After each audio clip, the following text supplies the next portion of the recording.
অসমৰ আদিম ভূমিপুত্ৰ মটকসকলক পূৰ্ণ স্বায়ত্তশাসন প্ৰদান আৰু তাৰ পূৰ্বে জনজাতিৰ যিটো মৰ্যাদা দিব লাগে, মটকসকলতো প্ৰকৃতাৰ্থতে জনজাতি হয়। এইবোৰ পৌৰাণিক যিখিনি তথ্য আছে সেই প্ৰত্যেকটো তথ্যতে এই কথাখিনি উল্লেখ আছে। মটকসকল প্ৰকৃততে অসমৰ আটাইতকৈ আদিমতম ভূমিপুত্ৰ সমাখণ্ডত বসবাস কৰি আছে আৰু ইতিহাসে ঢুকি পোৱাৰ আগৰে পৰা এই জনগোষ্ঠীৰ লোকসকলে এই ভূখণ্ডত বসবাস কৰি আছে। এটা ন্যায্য দাবী, আজি দীৰ্ঘদিন ধৰি এটা ন্যায্য দাবীৰে আমি সংগ্ৰাম অব্যাহত ৰাখিছোঁ, কিন্তু আজিলৈকে অসমেই হওক বা কেন্দ্ৰৰ হওক কোনোখন চৰকাৰে আমাক বিশেষ কাণসাৰ নিদিয়া নিচিনা পৰিলক্ষিত হয়। গতিকে আমি অনুভৱ কৰিছোঁ যে আমি শুই থাকিলে আৰু চাগে চৰকাৰে আমাক বিশেষ কাণসাৰ নিদিব। গতিকে আমি অনুভৱ কৰিছোঁ আৰু জনগোষ্ঠীটো কেওটা সংগঠন, সদৌ অসম মটক সন্মিলন, সদৌ অসম মটক যুৱ ছাত্ৰ সন্মিলন, সদৌ অসম মটক ছাত্ৰ সন্থা, মটক মহিলা পৰিষদ, মটক যুৱ ছাত্ৰ পৰিষদ, আমি গোটেই 5টা সংগঠন জনগোষ্ঠীটোৰ আমি খুব শক্তিশালী ৰূপত আমি চৰকাৰক জনাব বিচাৰিছোঁ যে আমাৰ যি ন্যায্য প্ৰাপ্য, এই ন্যায্য প্ৰাপ্য অধিক সময় কঠোৰ হৈ পৰাৰ পূৰ্বেই আমাক জনজাতিৰ মৰ্যাদা প্ৰদান কৰিব লাগে, পূৰ্ণ স্বায়ত্তশাসন লাগে। আৰু তাৰোপৰি বিশেষকৈ ঐতিহাসিক বেংমৰা ৰাজ্যৰ যিখিনি কীৰ্তিচিহ্ন আছে, এই কীৰ্তিচিহ্নখিনি আমি চৰকাৰক বাৰম্বাৰ কৈ আছোঁ, এই কীৰ্তিচিহ্নখিনি হ'ল নেশ্যনেল প্ৰপাৰ্টি। আৰু এই নেশ্যনেল প্ৰপাৰ্টিক আজি যি ধৰণেকে কেৱল আমাৰ মটকৰ সম্পদ এইখিনি নহয়, কিন্তু ৰাষ্ট্ৰীয় সম্পদ হোৱা স্বত্তেও আজি ইয়াৰ যিখিনি ঐতিহাসিক কীৰ্তিচিহ্ন আছে গৰিষ্ঠ সংখ্যকেই বণিক গোষ্ঠীৰ দখলত আছে। গতিকে এই বণিক গোষ্ঠীৰ দখলত থকা এই কীৰ্তিচিহ্নসমূহ উদ্ধাৰ কৰিবৰ কাৰণে, বেদখলমুক্ত কৰিবৰ কাৰণে আমি চৰকাৰলৈ আহ্বান জনাইছোঁ। আৰু এই আহ্বানৰ লৈ আমি অহা 19 তাৰিখে জনগোষ্ঠীটোৰ কেওটা সংগঠন তিনিচুকীয়া জিলা সমিতিৰ উদ্যোগত এক জোৰ সমদলৰ কাৰ্যসূচী আমি ৰূপায়ণ কৰিবলৈ আগবাঢ়িছোঁ। 50,000 লোকৰ সমাগমেৰে আমি সেইদিনা তিনিচুকীয়া কপাব বিচাৰিছোঁ আৰু চৰকাৰৰ চকু খোল খুৱাব বিচাৰিছোঁ যে মটকসকল যেতিয়া জাগ্ৰত হয় ইয়াক প্ৰতিহত কৰাটো ইমান সহজসাধ্য হৈ নাথাকে। কাৰণ আজি এই মটকসকলেই একত্ৰিত হৈ যেতিয়া শাসন স্বেচ্ছাচাৰী হৈ পৰে, পূৰ্বৰ এইটো নিশ্চয় আপোনালোকে জানে, 600 বছৰীয়া আহোম শাসন যেতিয়া স্বেচ্ছাচাৰী হৈ পৰিছিল, এই স্বেচ্ছাচাৰী শাসক পক্ষক ওফৰাই তুলিবলৈ এই এমুঠিমান মটক মানুহেই যথেষ্ট আছিল। গতিকে আৰু এখন মূৰে বিদ্ৰোহৰ যাতে সূচনা নহয়, তাৰ বাবে চৰকাৰক আমি সময় থাকোঁতেই ইতিবাচক সঁহাৰি জনাবৰ কাৰণে আহ্বান জনাইছোঁ।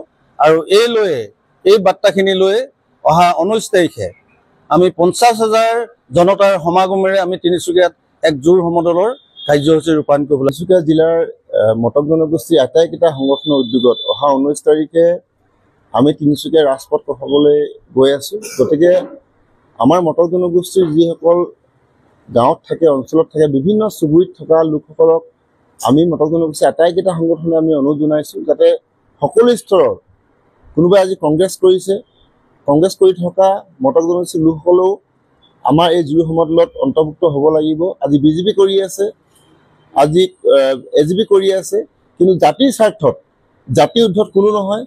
মটক জনগোষ্ঠীৰ জাতিৰ স্বাৰ্থত ৰাজপথলৈ আহিবলৈ আমি আহ্বান জনাইছোঁ। আৰু আমি বিশেষভাৱে আমাৰ অধ্যুষিত যিসমূহ গাঁও আছে, অঞ্চল আছে, চুবুৰী আছে, আমি আটাইকেইটা সংগঠনৰ সহযোগত আৰু ৰাইজৰ আশীৰ্বাদত আৰু তেওঁলোকৰ অভিভাৱকত্বত আমি এই জুৰি সমদল আমি সফল কৰি তুলিব লাগিব। তাৰ বাবে মই মটক ৰাইজৰ প্ৰতি ঘৰৰ পৰিয়ালৰ সকলো বিষয়বিলাকে যাতে এঘৰৰ পৰিয়াল যাতে বাদ পৰি নাযায়, চুকে কোণে থকা মটক গাঁও চুবুৰী প্ৰতি ঘৰৰ পৰিয়ালে এজনকৈ হ'লেও আহি আমাৰ এই জুৰি সমদল কাৰ্যসূচীত তেওঁলোকে অংশগ্ৰহণ কৰক, কিয়নো জাতিতকৈ কোনো উদ্ধত হ'ব নোৱাৰে। আমাৰ এখন মটক জাতিৰ শেষ ৰণ হিচাপে আমি তিনিচুকীয়াত আমি প্ৰতিষ্ঠা কৰিব বিচাৰিছোঁ। তাৰ বাবে প্ৰতিটো মটক জনগোষ্ঠীৰ যুৱক যুৱতী, যিসকল বৃদ্ধ লোক আছে, যিসকল আই মাতৃ আছে, যিসকল ছাত্ৰ আছে, সকলো স্তৰৰ আমাৰ জনগোষ্ঠীৰ লোকসকলক দলে বলে আহি এই কাৰ্যসূচীটো যাতে আমি সফল ৰূপ দিব পাৰোঁ। মটকৰ যি একতা, যি শক্তি, আমাক এতিয়াকে কৈ থাকে যে মটক এটা যুঁজাৰু জাতি, মটক এটা সাহসী জাতি। গতিকে আহক ৰাইজ, সকলোৱে মটক ৰাইজে দলে বলে ওলাই আহক আৰু এই জুৰি সমদলটো যাতে আমি চৰকাৰক, অসম চৰকাৰ তথা কেন্দ্ৰীয় চৰকাৰক মটক জনগোষ্ঠীৰ যি শক্তি বা যি সাহসী জাতি হিচাপে আমি পূৰ্বতে আমি কৈ আহিছোঁ। গতিকে পুনৰবাৰ প্ৰমাণ কৰিবৰ কাৰণে আমি এটা সুবৰ্ণ সুযোগ আমি সকলো ৰাইজৰ কাৰণে আমি মুকলি কৰিছোঁ, আৰু সেই ৰাইজসকলে আমাক আটাইকেইটা সংগঠন সহযোগ কৰিব লাগিব, আৰু প্ৰতিটো পৰিয়ালৰ প্ৰতিটো সদস্যৰ দায়িত্ব থাকিব লাগিব জনগোষ্ঠীটো জাতিৰ স্বাৰ্থত সকলোৱে যাতে আপোনালোকে ওলাই আহে তাৰ বাবে বিনম্ৰতাৰে আমি সকলো ৰাইজক আমি অনুৰোধ জনাইছোঁ। ঘোষণা কৰা সদৌ অসম মটক ছাত্ৰ সন্থা তিনিচুকীয়া জিলা সমিতিয়ে অহা 16 ছেপ্টেম্বৰ তাৰিখে আমি জোৰ সমদলৰ কাৰ্যসূচী হাতত লৈছিলোঁ। আজি তিনিচুকীয়াৰ জিলাস্থিত হোটেল জ্যোতিত মটক সন্মিলন, মটক যুৱ ছাত্ৰ সন্মিলন, মটক ছাত্ৰ সন্থা, মটক মহিলা পৰিষদ আৰু মটক যুৱ ছাত্ৰ পৰিষদৰ কেওটা সংগঠনত এখনি আমাৰ গুৰুত্বপূৰ্ণ সভা হৈ যায়। এই সভাত আমি অহা 19 তাৰিখে আমাৰ যিহেতু ছাত্ৰ সন্থাই 16 তাৰিখে ঘোষণা কৰাৰ আজি আলোচনা মৰ্মে আমি বাতিল কৰি অহা 19 তাৰিখে মটক জনগোষ্ঠীৰ কেওটা সংগঠনৰ সহযোগত আমি ৰাইজৰ সহযোগত আমি জোৰ সমদল কাৰ্যসূচী হাতত লৈছোঁ। তাত আমি মটক ৰাইজৰ সম্পূৰ্ণভাৱে সহযোগিতা আমি কামনা কৰিছোঁ।